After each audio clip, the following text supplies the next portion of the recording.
Are you ready for some good news? When you are in Christ, sin is no longer your master. Here are today's texts, all from Romans chapter 6, first is verse 7. For one who has died has been set free from sin, and verse 11. So you also must consider yourselves dead to sin and alive to God in Christ Jesus. And then verse 14. For sin will have no dominion over you, since you are not under law, but under grace. The same grace that forgives you empowers you. Some years ago, I met with a couple that was new to our church. They'd been leaders in their previous church for a long time. It was a heart-wrenching departure. They wanted to meet with me to explain why they were making the change. We need the message of grace, she said. But I asked, doesn't your previous church proclaim grace? And I was pretty sure that their former church's motto actually included a statement about the importance of grace. Yes, the dear woman replied, they do talk about grace, but she began to weep. All we hear about is grace that forgives our wretched sin.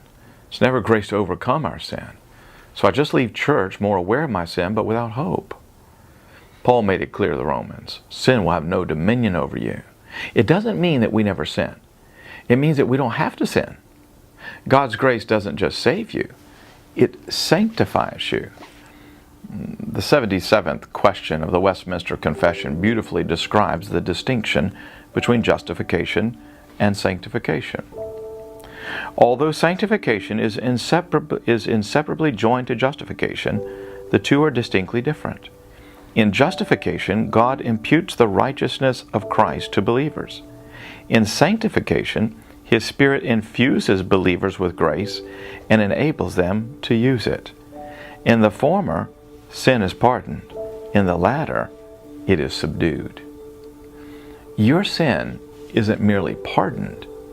It is subdued by the power of the Spirit. And that's the gospel. Well, that's today's daily devotional. And if you'd like to learn more about what it means to be free from sin, I encourage you to go get the whole broadcast. It's free at sharingthelight.org.